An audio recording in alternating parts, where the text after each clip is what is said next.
Hello and welcome to this video.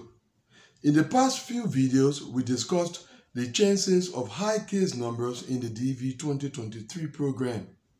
We began by saying that the chances of high case numbers from the three big regions depend on the performance of their various embassies. And that led us to consider the performance of a number of embassies in the last video. I actually intended to wait until the end of March report to discuss the performance of other embassies, but some of you have requested information regarding the performance of your embassy, and so I decided to touch on those embassies in this video before we get to the end of March report. After this video, the next video that will talk about the performance of individual embassies will be the DV 2023 end of March report. Now, in addition to the performance of the few other embassies that you have requested, I'm also going to respond to a number of preoccupations of yours. That is what we have in this video. Now, let's begin.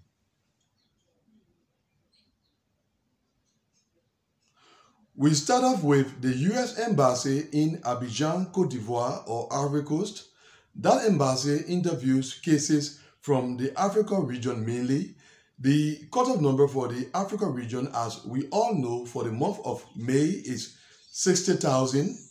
So far, interviews are scheduled at the U.S. Embassy in Abidjan up to the 35,000 case number range.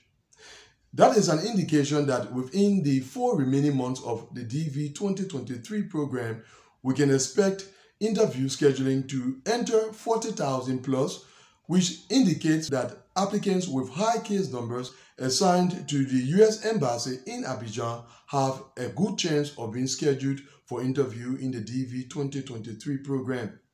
Remember, we are considering 40,000 and above as high case numbers from the Africa region. The next embassy under consideration is Colombo, Sri Lanka. That embassy interviews cases mainly from the Asia region. The cutoff number established for the Asia region for the month of May 2023 is 18,750. Currently, we have interviews scheduled at the Colombo embassy up to the 9,000 case number range, which is not only far from the 18,750 cutoff number for the month of May, but also far from the 20,000 case number that we consider as the beginning of high case numbers in the Asia region. So with that, applicants with high case numbers assigned to the U.S. Embassy in Colombo, Sri Lanka do not have a high chance of being scheduled for interview in the DV 2023 program. And finally, back to the Africa region to consider the U.S. Embassy in Dakar, Senegal. That embassy interviews cases mainly from the Africa region, and so far, interviews have been scheduled at that embassy up to the 50,000 case number range, which is a very good performance on the part of the U.S. Embassy in Dakar. Amongst the embassies that we considered in the last video, as well as the ones considered in this video, the U.S. Embassy in Dakar, Senegal has the best performance. With interviews currently being scheduled up to the 50,000 case number range, that is very good news for applicants with high case numbers assigned to the U.S. Embassy in Dakar, Senegal, because they have a very good chance of being scheduled for interview in the DV 2023 program. Those are the 3 embassies under consideration. Now, let me respond to some of the preoccupations that you have, beginning with the issue of transfer or changing of embassies.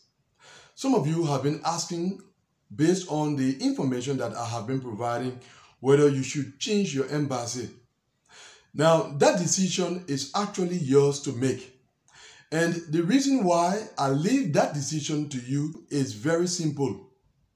The performance of your embassy is not the only factor that comes into play when you have to decide on changing or requesting to change your embassy.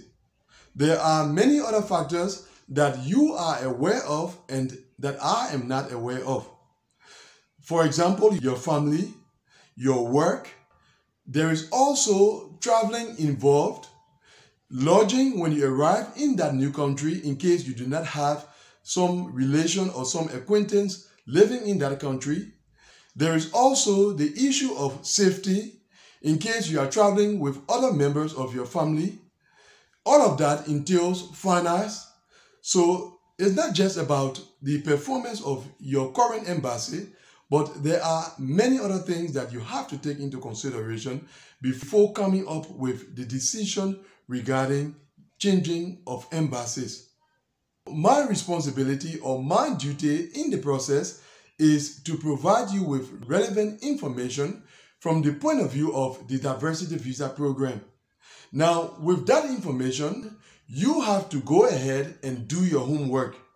You have to consider everything that surrounds your life. How would those things be impacted? You also have to find out everything you need to know when it comes to you leaving your home country or your country of residence to travel to that other country. You have to weigh all of the options and then finally come up with the decision regarding the changing of your embassy. So you see that it is not just about the performance of your embassy. The performance of your embassy is just the tip of the iceberg. There's a whole lot of other parameters that you are aware of and that you need to take into consideration. Check out the details, weigh all of the options, and then make that decision. So I cannot come up with that decision on your behalf because you are far more informed concerning your circumstances than I am. That is the reason why I leave that decision to the applicants themselves to make. The next thing is about the 18,750 cutoff number for the month of May for the Asia region. Some of you have been asking whether that cutoff number will remain for the rest of the program year. Now, that cutoff number will not remain for the rest of the year. It's certainly going to increase. So in the coming month, hopefully, or the following, we can expect to see a higher cutoff number for the Asia region. And finally, how do you get to know the performance of your embassy? It is from the same website that I use in many of my videos. When the first SEAC data was published at the beginning of this year, I introduced you to that website. It is a website by a gentleman named Zatitius. He has taken out the time to extract the SEAC data from the official SEAC website, and he has made that information public by means of his own website. So it is on that website that you find the SEAC data, including information relative to the performance of your embassy. So once again, I'm going to include the link to the page on his website in the description of this video. So that is it. Those are your preoccupations I was able to identify from the comments of the last video. And that brings us to the end of this discussion. Thanks for watching this video. Let's continue discussing in the comment area, and I will see you, God willing, in the next video. Until then, goodbye.